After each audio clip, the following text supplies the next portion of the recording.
Welcome to Pick Up and Deliver, the podcast where I pick up my audio recorder as I drop my kid off at school and deliver an episode to you while I walk home.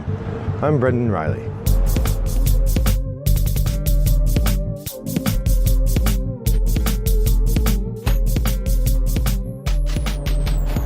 Greetings, listener. It is Wednesday, May 1st, a mediocre day here in suburban Chicago. I'll say mediocre because it is cloudy a little, sunny a little. It rained a bunch this morning, but it's dry right now, at least from the sky. The ground is still pretty wet. So it's a middling day as I walk home from dropping my kid off at school. And being that it's May 1st, I'm excited to do my top of the stack report. I don't know why I enjoy reviewing lists so much with you listeners. I hope that you enjoy it as well. And I hope to see some posts finding out how you're doing. April was an interesting month. I played a lot of games and made very little progress on my yearly goals. So that's interesting. So here we are. So start with general stats. In April, I played 90 plays of 39 different games. My total this year is 284 plays, 111 games. I had 3 or 4 play tests. There was a mix-up with my BG Stats app, so I may have lost one. I had 3 or 4 play tests this month of our games with other people. My shelf of opportunity actually increased 1. I'm not making good progress on that, so I'm up to 55 unplayed games. And my collection size itself, which is supposed to be going down, has now gone up a total of 19 games since I started. Not great there. My most played game this month was Ganz Schön Clever, or That's Pretty Clever, if you count digital plays, which I kind of do. So I had 11 plays of that. Alternately, I had 10 plays of both Qwixx and a Nyrim. Qwixx because it's an easy travel game and I played it a bunch while I was traveling. Nyrim because it's a solo game and I played it a bunch while I was traveling. That gives you the reasons that those games got played a lot. Top of the stack this month, I had 3 games on there and I made a mistake with my repeat. So the 3 games I had on my top of the stack were Underwater Cities, Killer Bunnies, and Journey to Jupiter, and Toboggans of Doom. Toboggans of Doom I specifically played because I thought that's probably not a game that's gonna stay around very long. I should play it and figure out if I want to keep it. I don't. It's going to go to the Toggle Tag sale in late May. Underwater Cities was great. I talked about that. And Killer Bunnies and the Journey to Jupiter was pretty dumb, but my son liked it, so we'll hang on to it for a while. My main complaint about that game is the box is enormous. The box is bigger than the Ticket to Ride box. It's that same footprint, but deeper, which is too much for a game of that quality. The game that I had put on the repeat, which is like my sort of alternate game where I could get a 4th entry on my top of the stack, but it doesn't count against me. It's like extra credit, was A Thief's Fortune. Now that slot is supposed to be a game that I had put on my top of the stack previously and then didn't get played. And I've had A Thief's Fortune out, read the rules, and been ready to play it a number of times. So it felt like it was a repeat, but when I went to check, it hasn't actually been on the top of my stack at all. I just keep wanting to play it and not getting it played. So to make up for the mistake with the repeat last month, I'm putting it on the top of the stack this month to see if I can get it played. So that's A Thief's Fortune from Artipia Games. I had 10 games that I played for the first time this month. I've talked about most of these already. Other than the 3 I just mentioned, Yggdrasil, Oceans, Tiny Towns, K2, Too Many Cooks, and Notre Dame, and Pentago. Pentago is an interesting one. I got that at a garage sale for $1, I think. Actually, my wife bought it. It's an interesting little filler. Basically, you're trying to get 5 marbles in a row. The trick of it is the board is divided into 4 quadrants of 25 dots in a square. Or no, it's 9 dots in a square. So the whole board is 36 dots square, divided into 4 quadrants of 9. And after you play in one of the 4 quadrants of 9 with one of your 2 colored marbles, then you twist any quadrant, it doesn't have to be the one that you played in, 90 degrees in either direction. So you get a really interesting give and take where you're sort of turning the board and you're always trying to get five in a row, orthogonally or diagonally. So played it a couple times. It's an interesting little game and worth trying out. Definitely won't be leaving my shelves, in part because if you take it out of the box, the footprint is tiny. The problem is they didn't leave any room anywhere in the it comes in its own little plastic case, which works really nice. They didn't leave anywhere to put the rules. So if I take it out of the box, I don't have the rules. On the other hand, the rules are incredibly simple. So I'm kind of inclined to just stick the rule book in the box, throw the box in my big box of boxes, and just keep the plastic game in itself on the shelf, because it just takes up a lot less space. So we'll see. I don't know if I'll do that or not. But that's Pentago. I haven't talked about Notre Dame. I'll talk about that at some point. The other ones I've talked about here and there. So I'm up to having played 44 new games this year, which I guess I don't have a specific goal, but 10 new games a month is a pretty nice churn, I think. Gives me plenty of room. I had one Out of the Dust play this month. That was Lords of Waterdeep, a very enjoyable game with regular listener Chris and my pal Rob, both of whom are much better at that game than I am. So I got walloped up and down Waterdeep. The most interesting thing about that particular play is that in my last turn, I had two things that I could do to complete missions. Those missions would be basically a wash point-wise, because one of them, honestly, one would get me 6 points, the other would get me 15, but I would lose 10 because of the corruption I'd take, and I'd have extra points. So basically, either way, I was going to end up 6 or 7 points higher than I was, which isn't anywhere near winning the game. But one of the two things, as part of doing the intrigue card that let me complete the task, I would have to give another player 2 rogue cubes. And I didn't want to do that because I don't really like king making in a game that doesn't need it. I guess if one player had been picking on me the whole game, I might have tried to help the other just out of spite, but that wasn't the case. So I took the action that didn't help either of the other people, and it turned out that made a big difference because they literally tied, and the person who won on coins. So if I had taken that action and randomly picked one of the two to get the cubes, they would have won because of that move. And that would not have felt great.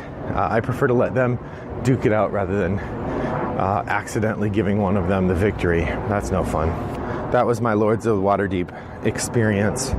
Another thing I started tracking unplayed expansions. I have a lot of expansions for games, and as I was looking at my top want list, or reviewing that when I did that episode a couple weeks ago, and thinking about which games I really thought sounded interesting. A lot of these are expansions, and I realized I just don't track expansions and whether I've played them or not, and that didn't seem like a great idea. So I've started doing that, with the exception that I don't put LCG expansions in this list. So all of the Arkham Horror chapters that I've bought but we haven't played yet are not in this list. But generally I've started tracking this. So I did get to play the Thematic Outbreak expansion from Welcome To this month. Other than that, I haven't played any other new expansions this month. So my challenges, I have 2 10 for 10s we've talked about a bit. Not much progress on my 10 for 10s this month. I mean, I brought it up a couple notches. I think it was 41% going into April, and now it's at 43. I think I literally played London once and Sagrada once, maybe. I would have to look back and see. I also played Welcome To again, which I'm up to 8 plays of Welcome To. Welcome To is not in my formal 10 for 10. It's the alternate, which means that if I don't complete one of the others, but I do complete Welcome To, I can swap it in and count that 10 for 10 as a victory. On the other hand, if I do complete all the other 10 for 10s, then that Welcome To bumps down into my organic one, which is coming along much more quickly. That said, other than the one more in London and one more in Sagrada, I'm pretty much the same. I'm at 43 out of 100 plays on my 10 for 10, which, if being very sanguine about it, 10 plays if I'm averaging 10 plays in a month for that 10 for 10, I'll finish by the end of October, which is great. So I don't know what I'm complaining about. I guess it's that I was at 41% at the end of March. So at that pace, I should finish by August, but only if I keep that pace, which I haven't. My organic 10 for 10, on the other hand, is trucking along nicely. I've now got 3 games that I've completed, and this again comes from the immense amount of plays that I got in on travel. So Quicks and Onirim are both now over 10 plays, as is Wingspan, which is the first game I completed in my organic 10 for 10. So I'm at 63% now. Codenames Duet / Harry Potter and Terraforming Mars are both at 7 plays. Terraforming Mars, I've really started enjoying the solo game. I've managed to win it a couple times now. It wouldn't surprise me if I finish this out. I may next year have to just make a challenge that's 10 for 10 solo games, because it's far too easy to complete a 10 for 10 if I can count solo games. I also have one more play of Rakeholt that same way. I did manage to win that. Got to the 5-step lettuce table, but I couldn't make it onto cauliflower. The other games on that organic 10 for 10 right now are Eminent Domain, Underwater Cities, and Number 9. I am keeping track of a variety of other games that could make it on there. I have a number of others that have 2 or 3 plays each, which could scoot their way up. I also have 10 plays of Ganshan Clever, but I'm not going to count that toward my organic 10 for 10 because it is a digital game. I may also have had Ganshan Clever on my 10 for 10 last year. Come to think of it, I may have to look and make sure I didn't have Onirim on one of the previous ones. I think as a standing rule, I ought to say I can't repeat a 10 for 10 game.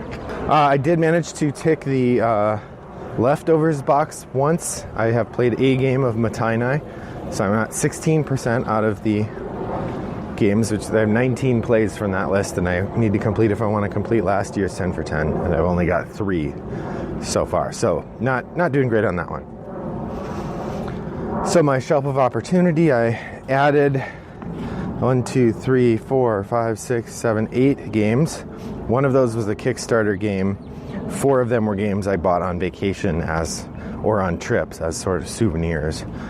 So there are really only 3 games. Oh, and one of them was a game I had before and just never mentioned on the, and I forgot to put it on the thing. So my endeavor to buy fewer games did not work.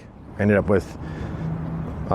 actually going up 1. I played 3 of the games that I'm listing here as new, but then I also played a bunch of the games off my list, such that even though I acquired 1, 2, 3, 4, 5, 6, 7, 8 games, or I added 8 games to the list, I played 7 new games off my list. So it went up 1, but I'm still at 55 unplayed. I'm going to try really hard in May here not to pick up any more games. My game budget is already committed for Anachrony, so unless I buy something with Amazon points, I don't know that I'm going to buy anything this month.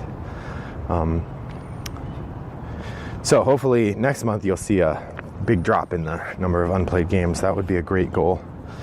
The 2 games that I got that I haven't mentioned yet are La Isla and Mr. Lister's Quiz Shootout. I heard that the shop Tuesday morning, the chain, was having a deal where they had gotten, I don't know, they must have gotten some buyout lot from Rio Grande of La Isla. It's a Stefan Feld game. So I was able to get that and Mr. Lister's Quiz Shootout for a total of $12, I think, $13. So I couldn't pass that up. And then the Vladimir Suchy Great Designer Challenge, I have moved ahead and played Underwater Cities. So I have 4 of his games left to play: 20th Century, Last Will, Prodigal's Club, and 2849. 20th Century I have put on the top of the stack. So for next month, my top of the stack, A Thief's Fortune, I already mentioned. 20th Century, I just mentioned. The third one is a solo game, Lord of the Dead. This was a $2 or $3 or $4 Kickstarter, where the guy's whole shtick is like, basically I think it's $4. Where you get this like basically printed on cardstock punch out game, solo game. Looks pretty interesting, so I'm going to give that a try this month. Then my repeat is an old sort of I don't know what you'd call it, game where you play cards on each other and it's an influence wielding hand management card game called Blood and Fortune, which I've read the rules for and tried to play a number of times, but it requires a few people, so it's harder. So pop over to Board Game Geek Guild 3269 and let me know what you're playing this month and how you did last month. Thanks for listening. Talk to you later. Bye-bye.